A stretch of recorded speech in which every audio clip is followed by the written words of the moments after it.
Hey everybody, thought I'd make a video this evening for the Hall of Fame that's about to be selected for the classic baseball era. There's eight candidates on the ballot for the classic baseball era this year, and as you can see right here, I've got four of the candidates in baseball cards, and three of them are signed with Steve Garvey, Dave Parker, Louis Tiant, and I got unsigned over here is Tommy John. There are also four other guys who are on the ballot, and they're not shown, but we're going to talk about them as well. And those would be Dick Allen, who played for the Phillies, Ken Boyer, who played for the St. Louis Cardinals, most notably. And there's also two additional players from the Negro Leagues, John Donaldson and Vic Harris. So what I thought I'd do here is I thought I'd just make a real quick rundown of the players' careers and just kind of give my thoughts about maybe what I think their chances of making and being enshrined in the Hall of Fame are. I just look at this list, and I'm probably overshooting the number that are going to be, enshrined.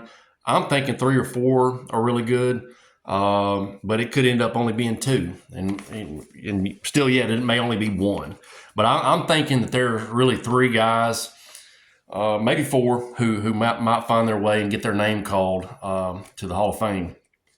We're going to do this in alphabetical order. The first guy on the list is going to be Dick Allen. I know Dick Allen. I'm familiar with Dick Allen for two reasons. One is his famous Sports Illustrated cover from 1972 that shows him outside the dugout, with the cigarette in his mouth and him juggling. I always remember that. That's kind of like quintessential 1970s baseball player right there. He's out there, got his cigarette, got his kind of has his his fro kind of coming out from underneath his hard baseball helmet. What I really remember of Dick Allen is that picture right there on Sports Illustrated while he was with the Chicago White Sox. And another thing that I know about him is the fact that he was the first black ball player to play for my local minor league team here in Arkansas, the Arkansas Travelers. That was a little other tidbit about that. He didn't really have a good go here in Arkansas because there was probably some racial tension, and he probably didn't appreciate it very much. And I wouldn't blame him whatsoever. So, but Dick had a pretty good career, had a solid career. Some of his awards were he was the 1964 National League Rookie of the Year while playing for the Phillies. He played for the Phillies, I believe, until 1969, and then he spent some time with the Dodgers, Cardinals, and then he caught on with the Chicago White Sox for a couple of seasons. In 1972, he was the AL MVP. I think it was the same season you saw him on the Sports Illustrated there. Dick was a seven-time All-Star. He had 1,848 hits. He had 351 home runs, and he had a batting average of 292. And if you're into advanced statistics or anything like that, he had a WAR of 58.7. My gut feeling about Dick Allen is I think he misses enshrinement.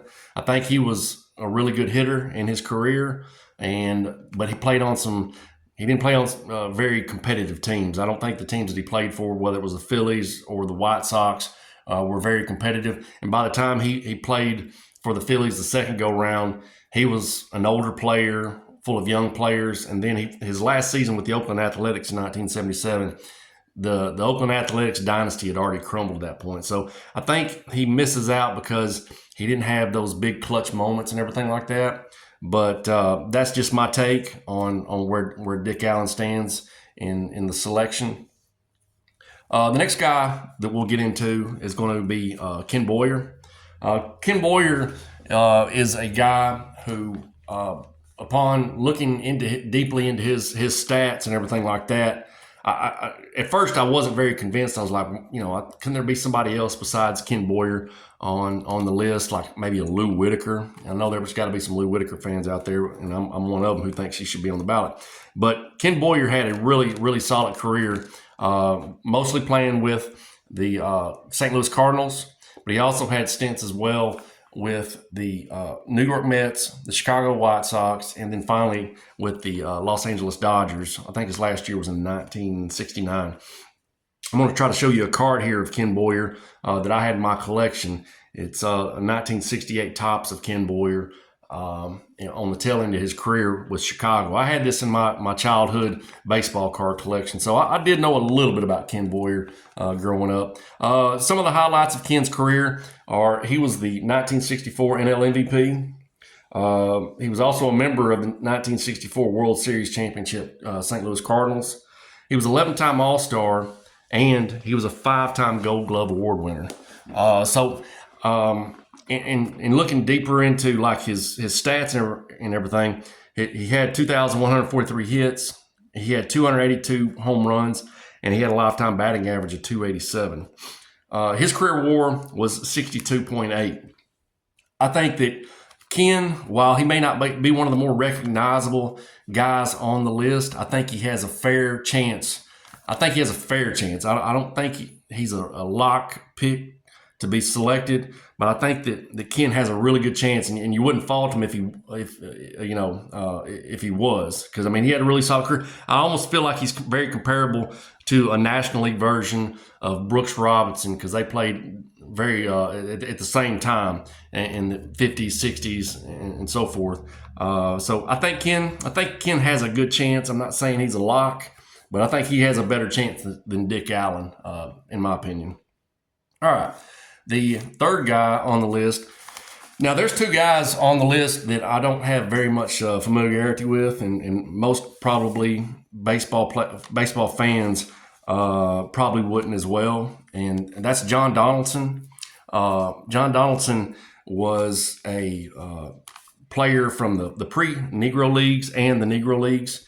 The only thing that Baseball Reference has on him is four really, insignificant years playing for the Kansas City Monarchs in the early 20s. I think his claim to fame or his baseball resume is based upon his career spanning 30 years. I think mostly barnstorming and playing in lesser professional leagues that aren't recognized by Major League Baseball. I don't believe. But they found information on John's career, and what they've come up with is they've discovered he's pitched.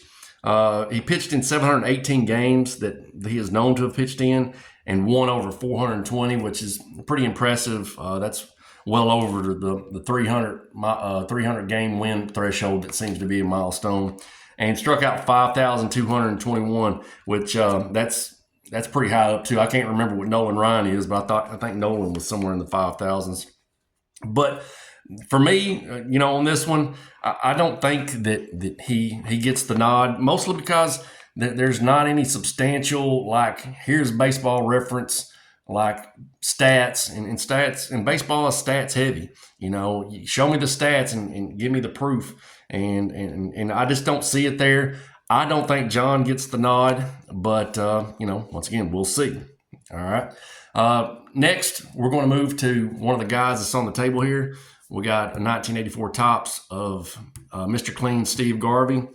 Steve Garvey, he had a long career with mostly the Los Angeles Dodgers and the San Diego Padres. He had I guess such a clean reputation during his playing years that his nickname was Mr. Clean. But anyhow, in 1974, Steve Garvey was selected as the NL MVP. That's some of his awards. He was a 10-time All-Star, a 4-time Gold Glover. He was a member of the 1981 Los Angeles Dodgers World Series Championship team during the strike-shortened season.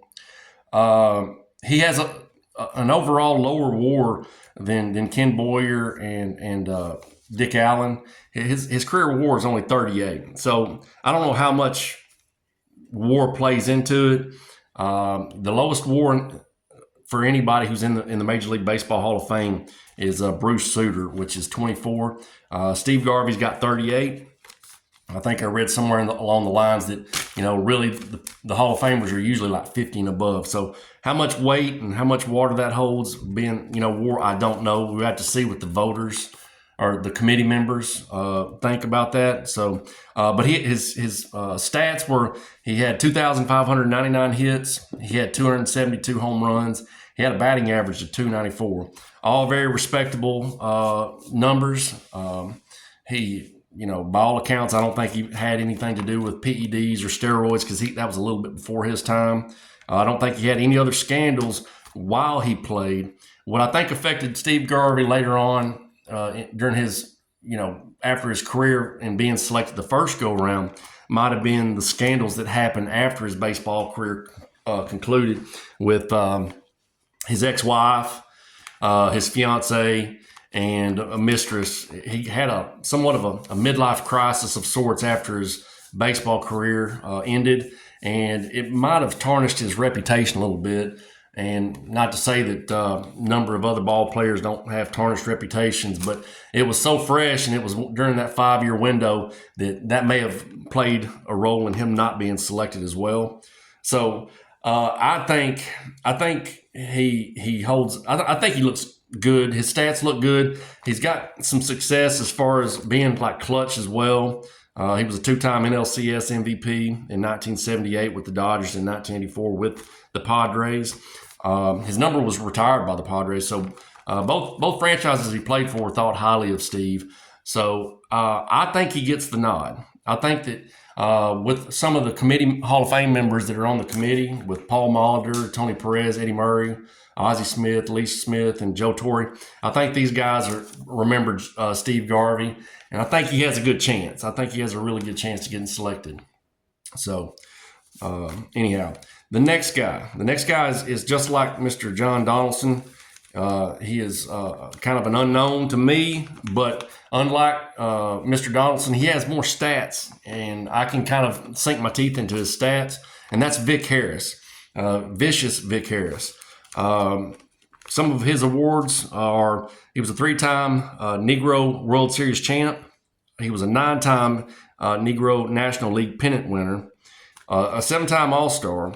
And here's the big stat that kind of puts him over the top a little bit. He's got the highest winning percentage for a major league manager at .663 for any professional league. So he was a very successful manager in the Negro Leagues, and he had somewhat of a successful career with 7 All-Stars. It looked like most of his success was as a manager of the Homestead Grays, which I think were based out of Pittsburgh and Washington, D.C. Towards the tail end and everything. I think just from what I've been able to gather from there and just having some stats, I think Vic finds his way into the Hall of Fame just off of that. They've got some historians on the committee to go along with the Hall of Fame members and the executives. And I think the historians will probably be the ones that kind of educate everybody else on somebody like a Vic Harris or something. So we'll see how. But I think actually Vic Harris is a yes for selection in the Hall of Fame. All right. Next is going to be this guy right here on the end, unsigned. Maybe I'll get it signed. I probably need to think about getting it signed before maybe he gets selected. But this is Tommy John. We all are pretty familiar with Tommy John.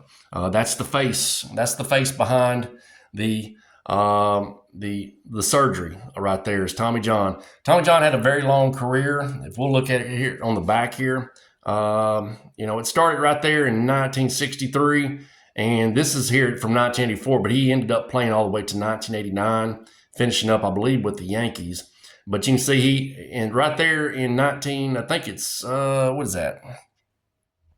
75, he was on the disabled list. I think he actually had his procedure in 1974, and he was out the whole year of 1975 when he had his, what I gather was called the ulnar collateral ligament repair or something like that. Maybe before they had a name for it called the Tommy John surgery. But anyhow, Tommy John was able to come back after that and pitch 13 more years in Major League Baseball. Another little thing about that is before Tommy had his surgery, he had won 124 games pre-surgery.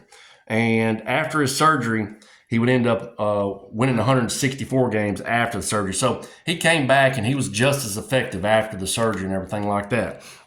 His total win-loss record for his whole career was 288 wins and against 231 losses. He had a career ERA of 3.34, and he had he was a four-time All-Star. He has a pretty impressive WAR of 61.6. I don't know if that has to do with anything with him, like him having a very long career and maybe him kind of racking up numbers, wins and WAR and everything like that.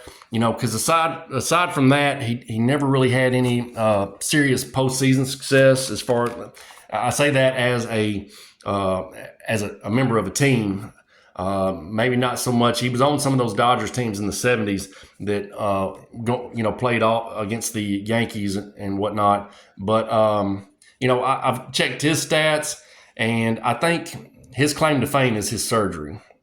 I think he had a long career. He was able to rack up some totals and everything like that. But I think that Tommy John, in my opinion, I think he falls a little short of induction into the Hall of Fame just because it took him a long time to get those 288 wins. And there's nothing, he didn't really have any kind of, he had 4 All-Stars.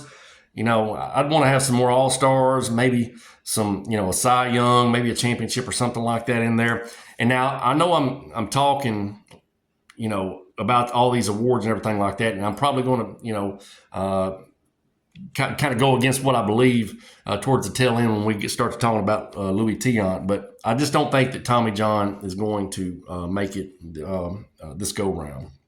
All right. We're down to the last 2 guys, I believe, on the list. All right. Let me tell you, this guy right here is my sentimental favorite right now. When I first started playing baseball, my first baseball glove was a Rawlings baseball glove, and it happened to have Dave Parker's signature on it. So immediately as a 7-year-old kid, Dave Parker became my favorite baseball player, regardless of maybe the guy having a cocaine problem at that present time in his career. I didn't know that. I was a 7-year-old kid. But anyhow, you see over here, I've got his book right here. And I got this card of him from 1979. I got this one signed very early on, getting into the TTM hobby and everything like that. This was him reflecting his 1978 stats, which was the year that he ended up winning the National League MVP. He won the MVP in 1978. He was a 7-time All-Star. He was a 2-time World Series champ. He had a 3-time Gold Glove winner, a 3-time Silver Slug, and a 2-time batting title winner. He was not only a guy who could hit for power, but he could also hit for average. And like I said, he could flash some leather as well.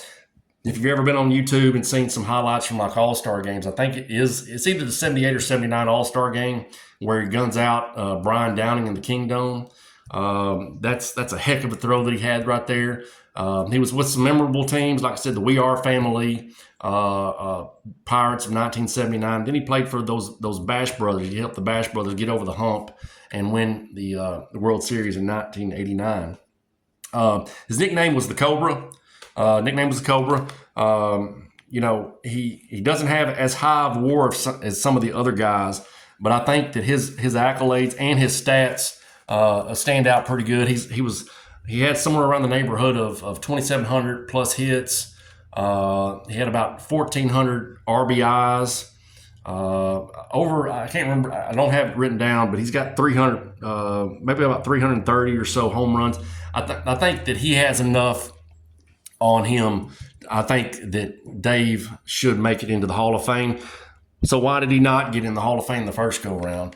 Well, his baseball career had a little bit of a scandal towards the middle portion of it when they had the Pittsburgh drug trials for baseball back in the mid 80s. And he was one of the guys that was named along with the likes of like Keith Hernandez and some other players. I think one of the guys ended up going to jail. I think Willie Mays Aikens or something. But anyhow, he was involved in that and had probably a little bit of a cocaine problem. It's actually mentioned in his book as well, I believe, that portion.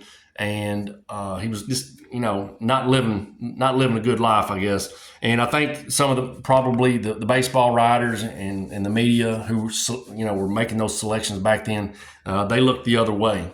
I think time has gone by. If you look at his stats, I think he's a legit Hall of Famer, regardless of stuff like a 40 WAR, whatever the case may be. So, and also said before, I am a little bit of a sentimental. He's my sentimental favorite for this grouping here. So, hoping that Dave gets inducted and hope he gets his name called come Sunday. All right, last and certainly not least is the big personality of Luis Tiant.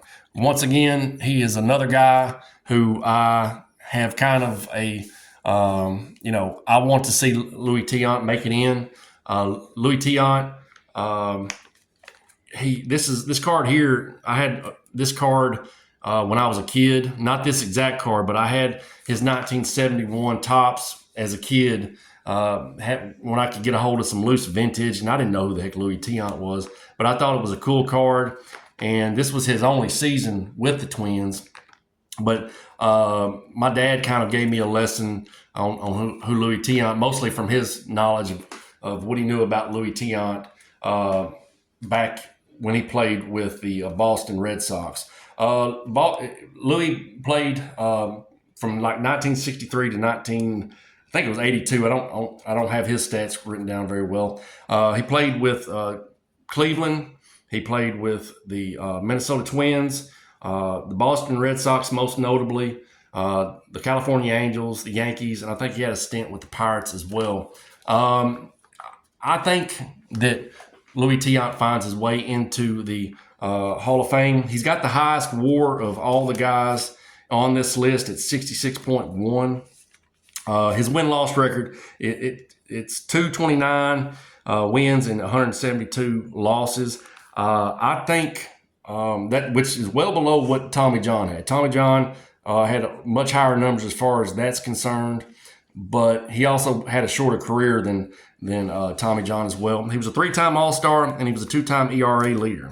I honestly, besides me just knowing a little bit about him and his success with the Boston Red Sox, I think that Luis gets a fair nod at it. I've seen some other things about him, coming from Cuba and not seeing his family until like 1975. Some special permissions were made for Luis Tiant's family to come and see him play during the World Series in 75 and the 75 season and everything like that. But I think just my gut feeling, besides then that's all, I think Luis Tiant gets selected. So, looking back on the 8 candidates that we have, I think Ken Boyer, he's not a lock, but I think he has a decent chance. I think Dick Allen, I don't think he makes it. John Donaldson, I don't think he makes it. Steve Garvey, I say yes. I think Steve Garvey makes it. Vic Harris, I say Vic Harris is going to make it. Tommy John, I don't think he makes it. And last, I think Dave and Luis Tiant, Dave Parker and Luis Tiant are going to make it. So, I don't know. What do you think? I think I got 4 or 3. How many I just count there? 4? 1, 2, 3. Actually, I got 5. So we'll see. I guess I'm hedging my bets or whatever the case may be. So I don't really think that they're going to let all those guys get selected. They all had really good careers and everything like that. But at the end of the day, they can't let everybody in because they just can't make it look like it's just an easy thing to get into the Hall of Fame. I think Dave Parker, in my mind's a lock. I think Luis Tiant's a lock. And Steve Garvey and Ken Boyer could go either way. And I think Vic Harris gets it in as well. So what do you think? You think I'm overlooking Tommy John or maybe Dick Allen? I don't know. You tell me. Another thing coming up is this is just the classic baseball era. There's also going to be in January, the modern baseball will be selected, and it's going to have like newcomers like Felix Hernandez and CC Sabathia along with Ichiro. I think those are the 3 most likely to maybe get in off of this grouping, but we'll see. But that's coming up as well in January. Well, folks, I appreciate you watching. Thanks for hanging in there for almost 25 minutes. It's a little bit long, but there's 8 candidates here. Hope y'all have a good rest of y'all's evening, and y'all take care. Bye.